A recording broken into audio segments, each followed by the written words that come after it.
Buchi, sir.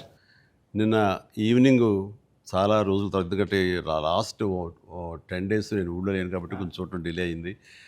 And వచ్చిన తర్వాత నిన్న వేయించుకొని చూసిన తర్వాత ఆ, ఇది సినిమా కాదు, ఒక జీవితంలో డౌన్ ట్రాడన్ పీపుల్ వాళ్ళ సఫరింగ్ అని ఒక జర్నీలా చేయించావు. సార్. మాకు పెద్ద ప్రపంచాన్ని చూపించినట్లుగా అనిపించింది నేను చూస్తున్నసేపు. చూసిన తర్వాత కోలుకోవడానికి, తేరుకోవడానికి సార్. అది చాలా నిద్రలో కూడా అదే ఆలోచనలు, అదే విజువల్స్ అవి కనబడుతున్నాయి. అంటే అంత డీప్ ఇంపాక్ట్ ఇవ్వగలిగావు. అండ్ నీ ఆలోచనలు కానీ, నీ మస్తిష్కంలో నుంచి బయటకు వెలువడిన ఆ కథాంశం కానీ అంత డీప్ ఇంటూ అవర్ హార్ట్స్ అది టచ్ చేసింది. అంటే దాని ఇంటెన్సిటీ, దాని ఆ కథ ఆనెస్టీ, ఆ కథ నిజాయితీ, దాన్ని క్రియేట్ చేసిన నువ్వు కానీ, దాన్ని ప్రజెంట్ చేసినటువంటి విధానం కానీ, అండ్ ఫస్ట్ ఆఫ్ ఆల్ నీకు నేను మనస్ఫూర్తిగా నా అభినందనలు తెలియజేస్తాను.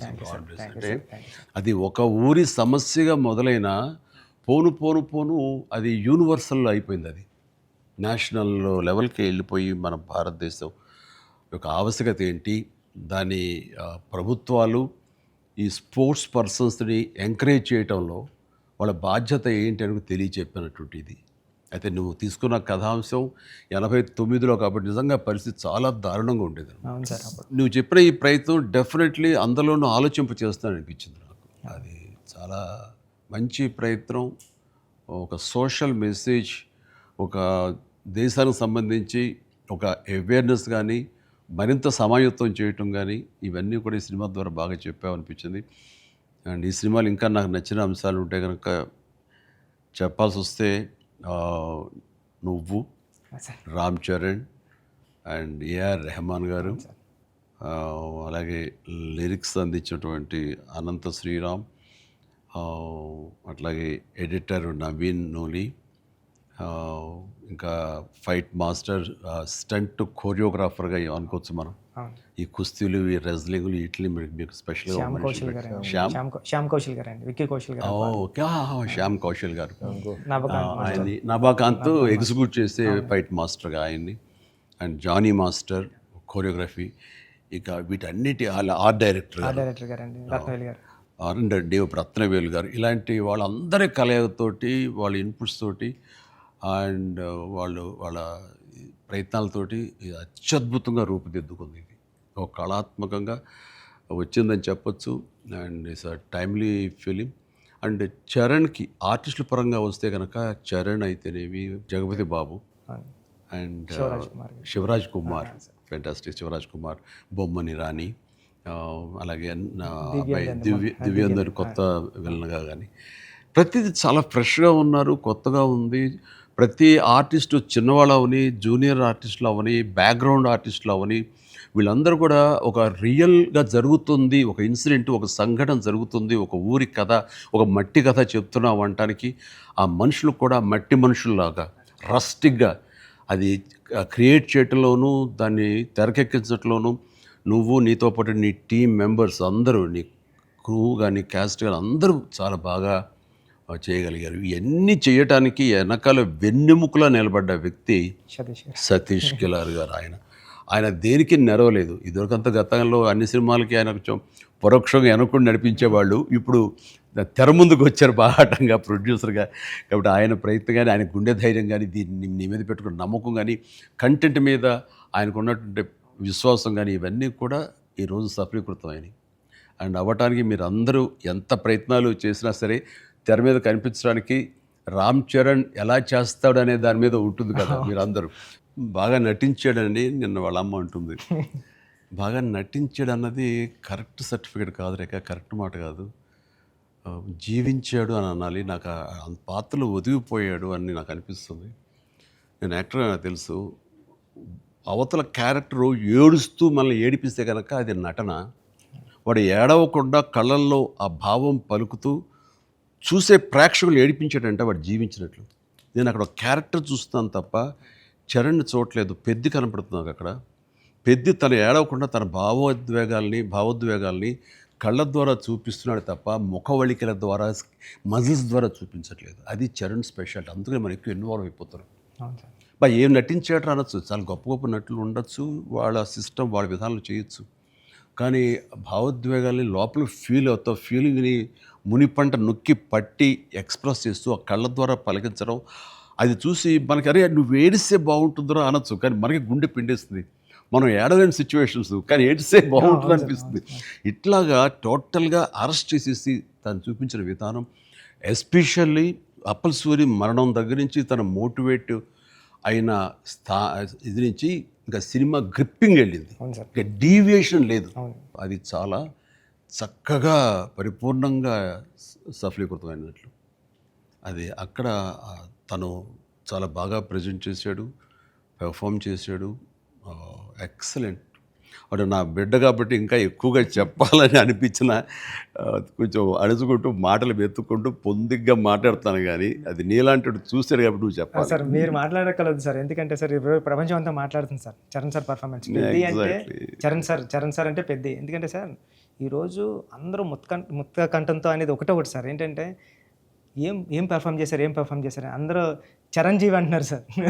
చిరంజీవి చిరంజీవి అండి సార్. హాస్పిటల్ సీన్లో చరణ్ సార్ పర్ఫార్మెన్స్ అంటే మీరు అన్నారు చూసారా, అంటే ఆయన ఫేస్లో బాధ ఉంటుందండి, కానీ మనకి ఆడియన్కి మాత్రం గుండె మెలిపెట్టేసినట్టు. నేను చరణ్ గారు అందరూ మనం ఐమాక్స్కి వెళ్ళాం సార్. ఐమాక్స్కి వెళ్తే మొత్తం థియేటర్లో సీట్లో ఉన్న వాళ్ళందరూ బ్యాగ్ తిరిగి ఇలా బెండ్ చేసి నీస్ మీద అన్నా నీకు నేషనల్ అవార్డు అన్నా అని అరిసారండి. ఈ ఇంట్లో చరణ్ గారి పెర్ఫార్మెన్స్కి నేషనల్ అవార్డు వచ్చి నాకు అంతకన్నా హ్యాపీ ఉంటుంది సార్. అంతకు మించిన సంతృప్తి ఇచ్చేసాడు. ఒక తండ్రిగా, ఒక నటుడిగా అంటే మళ్ళీ సీనియర్ కాదు, తోటి నటుడుగా, కాంటెంపరీ నటుడిగా నాకు నిజంగా చరణ్ గర్వకారణం. అండ్ నేను ఎంత తక్కువ మాట్లాడితే అంత మంచిది, ఎందుకంటే ప్రేక్షకులు వాళ్ళే మాట్లాడేసారు నా బిడ్డ గురించి. అంటే ఇక్కడ చిన్నప్పుడు చదువుకున్న ఒక సుమతి శతకంలోని ఒక పద్యం గుర్తుకొస్తుంది. ఇది పుత్రోత్సాహం పుత్రుణ్ణి కన్ననాడు కాదు, పదుగురు దాన్ని గుర్తించి వాళ్ళు మెచ్చుకుంటున్నప్పుడు, వాళ్ళు పొగుడుతున్నప్పుడు అది కదా నిజమైన పుత్రోత్సాహం అంటే. దాని అర్థం తెలిసొచ్చింది, ఇప్పుడు అనుభవపూర్వకంగా తెలిసొచ్చింది. And I'm really proud of my son, Charan. I love him. And then ఇక అదర్ క్యారెక్టర్స్ మీరు కన్సిడర్ చేసింది కానీ అది కానీ అప్పల్ సూరి క్యారెక్టర్ జగతి బాబు టోటల్గా ట్రాన్స్ఫార్మ్ అయిపోయాడు. జగతి బాబు అని తెలియకోవడానికి అతని కళ్ళు, ఆ తర్వాత అతని వాయిస్ వింటే కానీ అర్థం కాదు. మీ ఇంటర్వ్యూల ద్వారా నాకు తెలిసిపోయింది కాబట్టి, గెటప్ చూశాను కాబట్టి అయింది. కానీ నిజంగా ఎవరైనా కొంచెం కొత్త వాళ్ళు చూస్తుంటే కనుక అతను గుర్తుపట్టలేనంతగా ట్రాన్స్ఫార్మ్ అయిపోయాడు. మనకి జగతి బాబు కనపడకుండా మీరు అప్పల సూర్యనే మీరు కనిపించేలా చేయటం అనేది మీ కాన్సెప్ట్, మీ డిజైనింగ్, అది చాలా అద్భుతంగా చేసి తను కూడా చాలా అవును సార్. మీరు అన్నట్టు అవునండి, మీరు అన్నట్టు అప్పల్ సూర్య క్యారెక్టరే ట్రిగ్గర్ చేస్తారు సార్ కథకి. ఏ ఎమోషన్ కావాలో అప్పల్ సూర్య జెండా పట్టుకొని పెద్ద చేతిలో పెడతాడండి, అక్కడ నుంచి పెద్ద తీసుకుని ట్రావెల్ అవుతాడు సార్. అది కరెక్ట్ సార్, మీరు ఏదైతే చెప్పారో అది. అందుకే అలా సార్ అప్పల సూరి క్యారెక్టర్ అన్న డ్రైవ్ చేయబట్టే లాస్ట్లో స్టేషన్ కూడా అప్పల వాళ్ళ అయింది సార్. అది చాలా మంచి ట్రిబ్యూట్. అది అక్కడ కూడా చరణ్ పెద్ద అన్నామని అంటే పెద్ద అనేది ఆ క్యారెక్టర్ గ్రేస్, ఆ క్యారెక్టర్ ఇది చాలా బాగా. తర్వాత శివరాజ్ కుమార్ శివన్న ఆ క్యారెక్టర్ ఒప్పుకొని చేస్తాననటం అనేది ముందు అసలు ఫస్ట్ సక్సెస్ నీకు, అది అదృష్టం నీకు. అంటే అంత మంచి మనిషి, అంత మంచి యాక్టర్, దాంట్లో ఒదిగిపోయి చేశాడు. చరణ్ని అదవాయించాలి, గదవాయించాలి, తిట్టాలన్నా సరే అంత స్టేజ్ ఉన్న వ్యక్తి. అతను అంటుంటే కూడా మనకి తండ్రి ఫీలింగ్ వచ్చింది కాబట్టి అది చాలా బాగుంది. అది జాహ్నవి క్యారెక్టర్, అమ్మాయి క్యారెక్టర్ వరకు, ఆ సాంగ్స్ వరకు ఎక్సలెంట్. తర్వాత ఫైట్ కంపోజిషన్స్ కానీ అవి కానీ ఎక్సలెంట్. ముఖ్యంగా క్రికెట్ అనేది మనం గిమిక్గా చేయొచ్చు, అయిపోతుంది. కానీ కుస్తీ రెజ్లింగ్ అనేసరికి ఏమవుతుందంటే బాడీ ట్రాన్స్ఫర్మేషన్ కానీ దానికి తగినట్టుగా మనిషి మారిపోవటాన్ని అన్ని రకాల చేసిన ప్రయత్నాలు కానీ అది ఓవర్ నైట్ కాదు. అది చరణ్ ఇంట్లో ఎలా కష్టపడేవాడు, ప్రతిరోజు నేను విట్నెస్ చేసేవాడిని. నైట్ ఎర్లీ మార్నింగ్ లేచి 5 లేచి వాడు 6 to 7 చేసి 9 o'clock మీ సెట్కి వచ్చిన తర్వాత మళ్ళీ నైట్ నువ్వు 9 కుదులుతావా 8 కుదులుతావా వచ్చి నీరసంగా వచ్చి కూర్చుని పోయి మళ్ళీ కాస్త సూప్ ఏదో తాగి మళ్ళీ జిమ్కి వెళ్ళిపోయేవాడు. చాలా కష్టం. పైగా అంతా ఆ 70 days వెజిటేరియన్ మీదే ఉన్నాడు. ఉండి ప్రోటీన్ కోసం ఎంత ఇదంటే హై ప్రోటీన్ కావాలి, నాన్ వెజిటేరియన్ తినకూడదు. దానికోసం ఎలా కష్టపడ్డాడు, ట్రెడ్మిల్ జిమ్లో ఎలా ఇదయ్యాడు. అనేది చూస్తుంటే అబ్బా ఇంత అవసరమా, ఇంత కష్టపడాలా, మనం చేసాం కష్టమైన క్యారెక్టర్లు, రిస్కులు చేసాం కానీ ఇంత చేస్తున్నాడు ఏంటి, దీని ప్రతిఫలం ఎలా ఉంటుంది అంటూ వాళ్ళ అమ్మ అయితే భగవంతుని దండం పెట్టుకుంటూ కోరుకుంటూ ఇంత కష్టమైన ప్రతిఫలం రావాలని. ఎందుకంటే అంత కష్టపడి జనం ఆమోదం పొందకపోతే మొత్తం అంతా ఇదైపోతుంది, వ్యర్థమైపోతుంది. ఇంకా కష్టపడితే ఇంతైనా ప్రతిఫలం అనే ఒక డిసప్పాయింట్మెంట్ వస్తుంది. కానీ ఇప్పుడు ఏంటంటే ఎంత కష్టపడితే అంత ఎప్రిసియేషన్ వస్తుంది అనేది ఈ పెద్ద క్యారెక్టర్ తన కష్టపడినందుకు, జనాలు దీన్ని యాక్సెప్ట్ చేసి వెల్కమ్ చేస్తున్నందుకు, నీరాజనలు పలుకుతున్నందుకు హ్యాట్స్ ఆఫ్. సార్ నా ఫేవరెట్ ఏంటంటే సార్, ట్రైన్ దగ్గర లెగ్ పెట్టడానికి బిఫోర్ వచ్చి ట్రైన్ ఇలా పట్టుకొని రెండు ఇలా పట్టుకొని ఒకసారి బయటకు వస్తారు కదండి ఫ్రేమ్లో, అప్పుడు చరణ్ సార్ ఎక్స్ప్రెషన్ ఉంటుందండి. కళ్ళు అలా మూసి ముందండి జస్ట్ అలా ప్లెయిన్గా శూన్యంలోకి అలా చూసి అప్పుడు లెగ్ పెట్టడం స్టార్ట్ చేస్తారండి. అప్పుడు అందరూ క్లాప్స్ అక్కడే కొట్టేస్తాను సార్. అంటే అలాంటి అంటే చరణ్ సార్ అంత ఇన్వాల్వ్ అయిపోయారు సార్. అంటే ఈ కథ చెప్పడానికి కూడా మేము కారణం జనరేషన్ని ఇన్స్పైర్ చేద్దామనండి. అంటే మేము ఇప్పుడు స్కూల్స్కి వెళ్తాం కదా సార్, అప్పుడు స్కూల్స్కి వెళ్తే స్కూల్ అంటే క్లాస్ రూము బ్లాక్ బోర్డేనా, వాని వెనకాల ఒక ప్లే గ్రౌండ్ కూడా ఉంటుంది దాని వెనకాల అని చెప్పడానికి ట్రై చేస్తాం సార్ ఇద్దరు. అంటే ఆట స్థలం అంటే అమ్మ కడుపులో ఉన్న 9 months ఆడుకోవడానికి ఉంటుంది గ్రౌండ్. బయటకు వచ్చిన తర్వాత స్కూల్లో పిల్లలకి ఇప్పుడు చూస్తాం సార్, ఏ స్కూల్కి గ్రౌండ్ ఉంది సార్, బిల్డింగ్స్ ఉన్నాయి అంతండి. అది చెప్పడానికి ఇన్స్పైర్ చేద్దాం, ఏదో మంచి మాట చెప్పి. ముఖ్యంగా ఈ కార్పొరేట్ ఎడ్యుకేషన్ సిస్టమ్ వచ్చేసిన తర్వాత అండ్ ఎంతసేపటికి మార్కులు అనే దీంట్లో ఇంకా అసలు ఫిజికల్ యాక్టివిటీ లేకుండా పోతుంది. అందులో ఇప్పుడు ఈ బొమ్మని రాని ఒక మాట అంటాడు, చేతిలో వచ్చేసింది సార్ అంటాడు. అందులో ఎన్నో ఆటలు ఉన్నాయి సార్, ప్లే గ్రౌండ్ ఎవరు వెళ్ళట్లేదు సార్. కానీ ప్రభుత్వాలు ఇప్పుడు మీరు అన్నటువంటి ఈ పరిస్థితి ఒకప్పుడు ఉండేది కానీ ఇప్పుడు రాను బెటర్ అవుతుంది అన్నది. అవును సార్, చాలా బాగుంది సార్. ఇప్పుడు బట్ ఇంతకంటే ఇంకా గట్టిగా రావాలంటే మీరు ఇచ్చినటువంటి సలహా, సినిమాలు పెద్ద సినిమాలు ప్రభుత్వాలు సహకరించాలి, సర్కారు వాళ్ళు ముందుకు రావాలి. కాబట్టి ఈ సినిమా ఒక అవేర్నెస్ తీస్తుంది, ఒక ఎడ్యుకేషనల్ ఫిలిం పెద్ది, ఒక ఇన్స్పైరింగ్ కంటెంట్ ఉన్న సినిమా పెద్ది. ఈ సినిమాలో బిడ్డలకి మనం ఏమి ఇవ్వాలి, ఎలాగ మోటివేట్ చేయాలి, ఎలాగ ఇన్స్పైర్ చేయాలి, వాళ్ళు ఎలాగ పెంచాలి అనే దాని మీద ప్రతి ఒక్కళ్ళు ఫోకస్ పెట్టి స్ఫూర్తి పొందాలని మాత్రం నేను మనస్ఫూర్తిగా కోరుకుంటున్నాను, విష్ చేస్తున్నాను. Thank you sir. నేను సినిమా చూస్తూ ఏఆర్ రెహమాన్ గారి కంట్రిబ్యూషన్ ఎలా ఉందని చూడటంలో సౌండ్ని పర్ఫెక్ట్గా వాడుకుంటారండి. అంటే ఆర్ఆర్ అంటే ఓన్లీ ఇంకా ఊకదంపుడు కొట్టేసి ఎలివేషన్స్ కొట్టేసి ఆ రకంగా కొంచెం ఒరవడి ఇప్పుడు కొనసాగుతున్నా కొన్ని చోట చెల్లుతుంది. బట్ అన్ని వేళలా అది కరెక్ట్ కాదు. ఇది మన మనసులోని ఫీలింగ్ని బట్టి ఆయన కొడుతున్నాడని నాకు అర్థమైపోతుంది.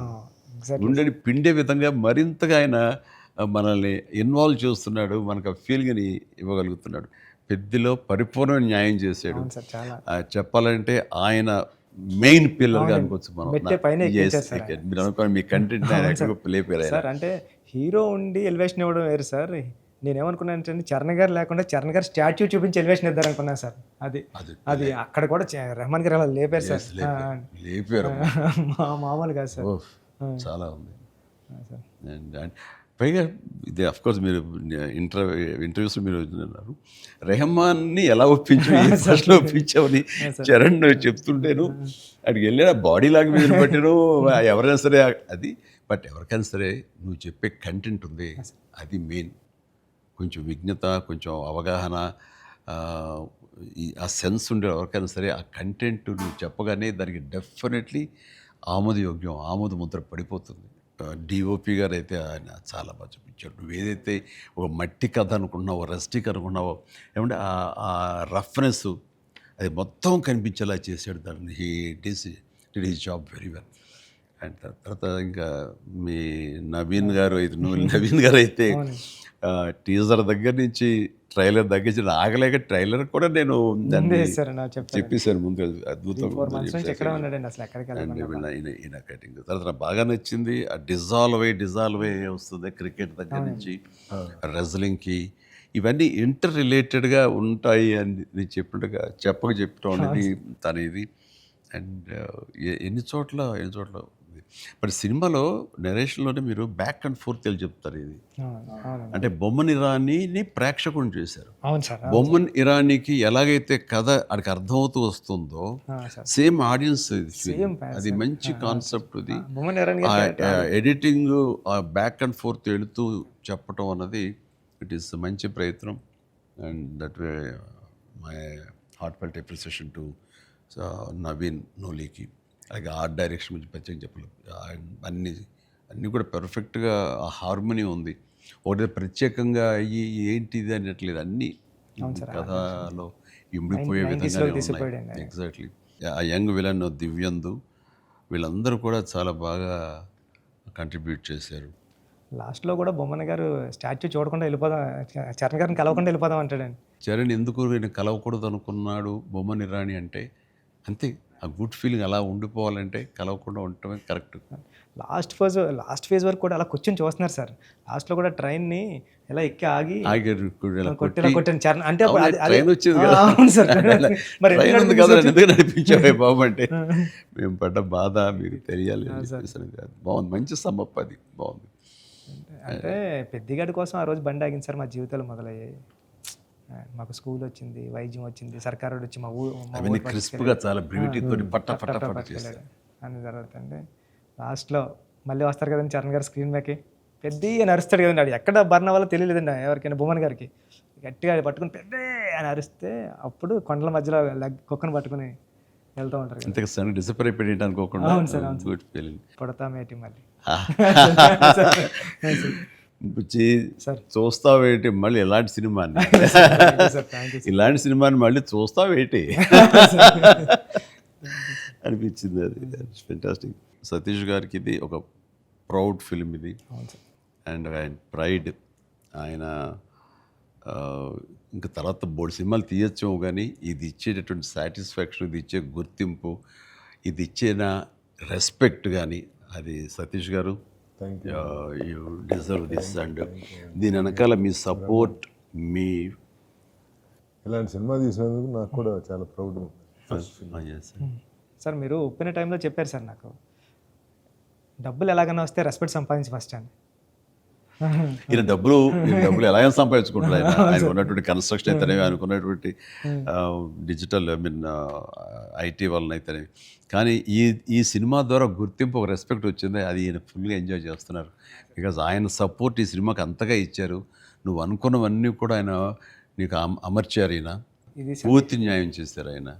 సతీష్ సార్కి నాకు లైఫ్లో ఫస్ట్ మూవీ అన్నట్టు సార్. ఇది వృద్ధికి ఇది ఎప్పటికీ మర్చిపోలేము సార్, ఈ రిలేషన్ని దీనంతా. నువ్వు చేస్తావే, నువ్వు ఆ టైప్ ఆఫ్ ఆలోచన ఉన్న డైరెక్టర్ సార్ మీరు నాకు ఉప్పిన ఇచ్చారు సార్ ఫస్ట్, చరణ్ సార్ ఏమో పెద్ద ఇచ్చారు సార్. మీతో కూడా ఒక ఛాన్స్ అవ్వండి సార్, చేస్తాను ఎప్పుడైతే అప్పుడు. నువ్వు అలా పరిగెత్తమని, దూకమని, వైర్లతో నీరని అంటే అయ్యో సార్, సార్ మీరు ఇప్పుడు కూడా చేస్తున్నారు సార్. ఇప్పటికి వైర్లు కడుతుంటారు, పైకి లేపుతుంటారు, పల్టీలు కొట్టిస్తుంటారు. మొన్న శంకరవర ప్రసాద్ దీంట్లో కూడా చేశాను. పని అవసరం వచ్చేసరికి దేనికి నెరవం, అవును సార్. దేనికి వెనకం చేసే పరిస్థితి లేదు. ఇంకా ఒకసారి ఎన్ని వైర్లు కట్టి అన్నీ ఇవైపోయింది, కమిలిపోయింది. చరణ్ చూశాడు ఇంట్లో, ఏంటిది అన్నాడు. వైర్లు కట్టి లేపారు. ఇంకా వైర్లు ఇంటికి కడుతున్నారా, వాళ్ళు పిలిచి డ్యాంగ్ అలా కష్టపడతారంటే మీరు అది అని తిట్టాడు. మరి లేదురా వాళ్ళు కాదురా, డూప్ సరిగ్గా చేయలేదని ఆయన తీసేసి నేనే చేశాను రా షార్ట్ అని. వాళ్ళు అదే అన్నారు, డాడీ చేస్తానన్నారు అని. అంటే చరణ్ ఇందులో ఎంత కష్టపడ్డాడు అనేది నేను చెప్పాల్సిన అవసరం లేదు. ఆడియన్స్ ఆల్రెడీ వాళ్ళ క్యారెక్టర్ ద్వారా వాళ్ళే గుర్తించారు. వాడు ప్రతిరోజు అలసిపోయి ఇంటికి వచ్చి నీరసించి అలా కూర్చున్న ప్రతిసారి నాకు మా నాన్నగారు నాతో ఏమన్నారు, నన్ను ఏమనేవారు అది గుర్తుకొచ్చేదనమాట. అంటే దొంగ అనే సినిమాలో 8 అంతస్తుల ఒక హోటల్ పైన పారపెట్ వాల్ మీద నేను రోల్ చేస్తూ వెళ్ళినప్పుడు కింద స్లిప్ అయితే మాత్రం ఇది ఇప్పట్లా వైర్లు ఇలాంటి సేఫ్టీ డివైస్లు ఏమి లేవు, మొండితనంతో చేయటం అనమాట. అట్లాగే ట్రైన్ కింద పడుకొని గోండా సినిమాలో వెళ్తుంటే ఒక 3 ఇంచెస్ ఎవేగా బాడీ కానీ లూజ్ అయితే కంకరాలు కొట్టుకుపోయేవి. నా బలంతో ఉండాలి తప్ప ఇంకో హార్నెస్ కానీ అది కానీ లేదనమాట. ఇవన్నీ మా నాన్నగారి దగ్గర నుంచి చూసి ఇంటికి వచ్చేసి చాలా బాధపడేవాళ్ళు. తిట్టేసాడు. కోపంలో బాధ ఎలా ఉంటుందంటే బూతులు తిట్టేసేవారు. అలా చేయాలా అంటే ఏదో కొంచెం చెప్పకూడదు కొంచెం అలా తిట్టేసేసి ఆయన చేసేవారు.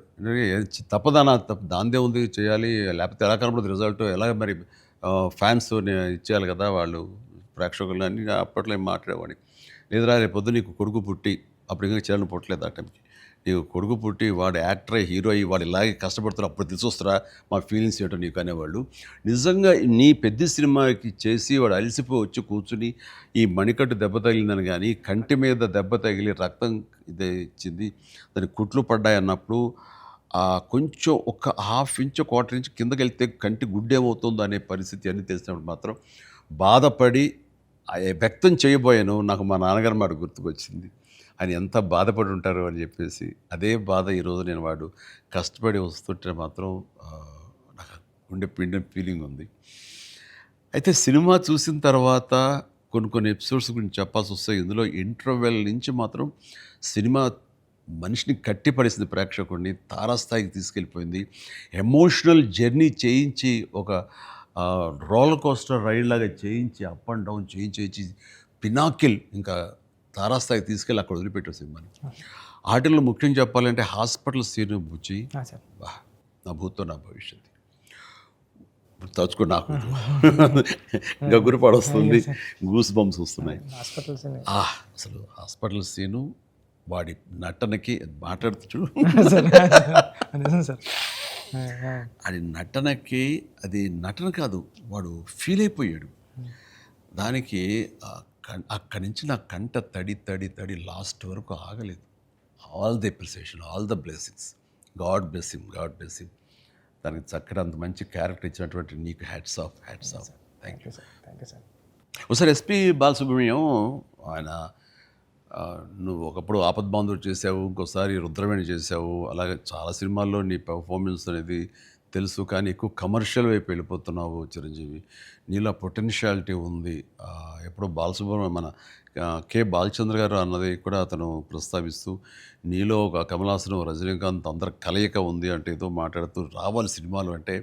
అలాంటి కంటెంట్ తోటి మన వాళ్ళు వస్తే కనుక ఎందుకు చేయను, చేసే కెపాసిటీ ఉంది, చేయగలను నమ్మకం నాకు ఉంది, రావాలి అంటే నువ్వు చేయలేనిది చూడండి ఏం లేదు అని అన్నప్పుడు నాకు అవకాశాలు రాని టైంలో హిందీలో ఒక డంగల్, ఒక చెక్దే వచ్చినప్పుడు వాళ్ళ పెర్ఫార్మెన్స్ అది చూసినప్పుడు ఇలాంటి కదా నాకు కావాలని కోరుకున్నాను. కానీ అలాంటి కంటెంట్ తోటి డైరెక్ట్లో వస్తేనే కదా మనకు ఏదైనా ఛాన్స్ అవకాశం ఉండేది. అలాంటి వచ్చినప్పుడు ఆ సినిమాకి ఇప్పుడు ఈ సినిమా కూడా అలాంటి స్పోర్ట్స్ నేపథ్యంలోనే వచ్చింది. ఆ సినిమాల్లో దంగల్ తీసుకుందాం, అది ఫ్యామిలీ ఎమోషన్ అది. అండ్ దోస్ కుస్తీకి సంబంధించిన, రజనీకి సంబంధించిన ఫ్యామిలీ ఆడబిడ్డల వాళ్ళ ఇంటర్నల్ డ్రామా గుండెని కట్టిపడేస్తుంది, పిండేస్తుంది. అండ్ నీ సినిమా ఈ పెద్ద వచ్చేసరికి రస్టిక్ స్పోర్ట్స్ డ్రామా అండ్ అవేర్నెస్ని మోటివేట్ చేస్తూ ఒక రకమైన ఎడ్యుకేటివ్ ఫిలిం ఇది.